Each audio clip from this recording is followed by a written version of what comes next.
Hi friends, கிட்டத்தட்ட ஒரு 20 நாளுக்கு மேல என்னோட மார்னிங் ரொட்டீன் எப்படி இருக்குன்னா, இப்படிதான் இருக்கு. சரி வந்து ரொம்ப நாளா கிட்டத்தட்ட ஒரு 20 நாளுக்கு மேல வீடியோ எடுத்து ரொம்ப நாள் ஆகுதா, சரி இன்னைக்கு என்னோட மார்னிங் ரொட்டீன வந்து உங்க கூட ஷேர் பண்ணலான்னு தான் எடுத்திருந்தேன்.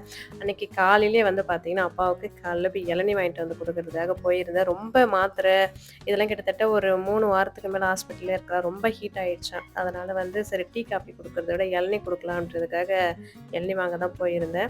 எப்பவுமே அந்த இளநீ வாங்குறப்ப பார்த்தீங்கன்னா, கவர்ல ஊத்தி குடுப்பாங்க. நான் எப்பவுமே கப்பு வந்து எடுத்துட்டு போய் அதில ஊத்தி வந்து வாங்கிட்டு வந்துருவேன்.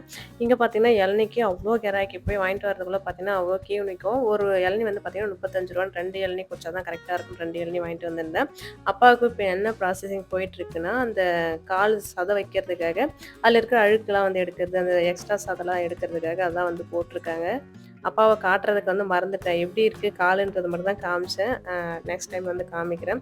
அதுக்கப்புறம் அந்த வேலையெல்லாம் முடிச்சுட்டு, தம்பி வந்து பசங்களுக்கு போய் சாப்பாடு செய்து என்ன வந்து மாத்தி விடுவான். அதுக்கப்புறம் நான் வந்த பிறகு பார்த்தீங்கன்னா, நான் வந்து பஸ்ஸ விட்டு இறங்கி பாதி வழியே வந்துருவேன். அதுக்கப்புறம் தான் இவரு வர ஆரம்பிப்பாரு. ஒரு 7 மணிக்கு மேல வீட்டுக்கு வந்தேன்னா, அதுக்கப்புறம் பசங்களுக்கு லஞ்ச் செய்யறது, டிஃபன் செய்யறது இதான் கரெக்ட்டா இருக்கும். வாசல் கூட பார்த்தீங்கன்னா, காலையில இப்ப பெருக்கிறது கிடையாது. பசங்க ஸ்கூலுக்குலாம் அனுப்பிட்டு, அதுக்கப்புறம் தான் டைம் கிடைச்சா வாசல் பெருக்கி கோலம் கூட போறதில்ல. ஏன்னா, அந்த அளவுக்கு ரொம்ப பிஸின்றதுனால, வீட்டுக்கு வந்தோனே பார்த்தீங்கன்னா, கொஞ்ச நேரத்துக்கு இவங்க கொஞ்சிட்டு தான் என்ன விடுவாங்க. அதுக்கப்புறம் தான் நான் சமையல் செய்ய போகணும். கிச்சன வந்து வீட்டுக்குள்ள வந்து பார்த்தா, நான் வந்து கிச்சன வச்சுட்டு போறது ஒரு மாதிரியா இருக்கும். கிச்சனுக்குள்ள வந்த பிறகு பார்த்தீங்கன்னா, கிச்சனே ஒரு மாரியா இருக்கும். அத கொஞ்ச நேரம் எடுத்து அங்கங்க அரேஞ்ச் பண்ணிட்டு, அதுக்கப்புறம் தான் வந்து சமையல் செய்ய ஆரம்பிப்பேன். இன்னைக்கு சிம்பிளா வந்து லெமன் சாதம் கிளறி குடுத்துட்டு, அதுக்கப்புறம் உருளைக்கிழங்கு பொரியல், நேத்து அரைச்ச சட்னி இருக்கு. அத சூடு பண்ணி பசங்களுக்கு தோசை ஊத்தி குடுத்துடலான்னு தான் பிளானு. இந்த மாரி தான் டெய்லியுமே கிட்டத்தட்ட ஒரு 3 வாரத்துக்கு மேல என்னோட ரொட்டீன் இப்படி தான் வந்து போயிட்டே இருக்கு. வீடியோ வாய்ஸ் ஓவர் குடுக்குறதா இருக்கட்டும், அது கூட ஏற்கனவே எடுத்த வீடியோ தான் இருந்தது. அதுக்கு தான் வாய்ஸ் ஓவர் குடுத்துட்டுருக்கேன். சரி இன்னைக்கு வீடியோ எடுக்கலாம் அப்படின்றதுக்காக எடுத்துருந்தேன். கிச்சன்லாம் பார்த்தீங்கன்னா ரொம்ப மோசமா இருக்கு. கண்டிப்பா ஹாஸ்பிட்டல்லேருந்து வீட்டுக்கு வந்தவுடனே வீட்ட ஃபுல்லா வந்து கிளீன் பண்ண பிறகு தான் வீடே வீடா இருக்கிற மாரி தோணும்னு நெனைக்கிறேன்.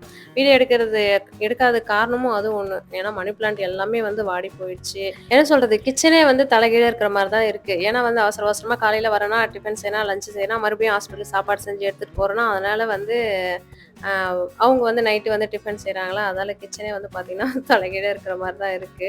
இந்த ரொட்டீன் இன்னும் எத்தன நாளைக்கு இருக்குன்னு பார்த்தீங்கன்னா, காயம் வந்து ஆறிடுச்சு. அதுக்கப்புறம் இந்த சதைய எடுத்து வைக்கிற ப்ராசஸிங் தான் இப்ப நடந்துட்டுருக்கு. அதுக்கு வந்து பார்த்தீங்கன்னா, இன்னும் ஒரு 15 நாள் போல ஆகும் போல இருக்கு. அதுவரைக்கும் என்னோட ரொட்டீன் இப்படி தான் இருக்கும் போல இருக்கு. சீக்கிரமா வந்து ஹாஸ்பிட்டல்லேருந்து வீட்டுக்கு வந்து கண்டிப்பா ரெகுலரா காலையில போடுற ஷார்ட்ஸ், அதுக்கப்புறம் பேசி போடுற ஷார்ட்ஸ் எல்லாமே வந்து குடுக்குறேன்.